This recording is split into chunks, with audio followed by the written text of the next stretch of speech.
Hey there, Christopher Thunder here from the World's Dirtiest Workshop. I wanted to do a post-mortem on my refrigerator leak.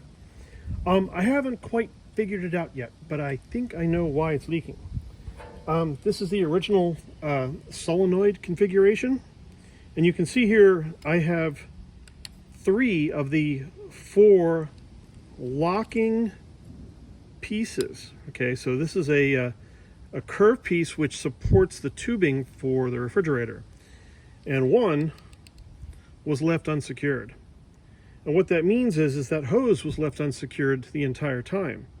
And as that vibrated, that hose might have developed pressure on a certain timer, and then the water must have squirted out of that hose. So, refrigerators can develop leaks. Oh, look at how loose that is. Wow, that just falls off of there. So, yeah, it's entirely possible that I don't have a small one for this configuration. I don't have a small one for this solenoid assembly. And that's why this hose was leaking. It wasn't locking in ever. And that is a problem. That really is.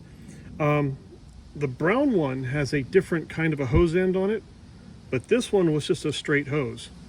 And that may explain why my refrigerator was leaking kind of randomly. And it still is, but I have little horseshoes. I have little locking horseshoes on all 4 of these. So it shouldn't leak, but it still does. And it's a lot more rare now that it leaks, but it leaks like once every 2 weeks.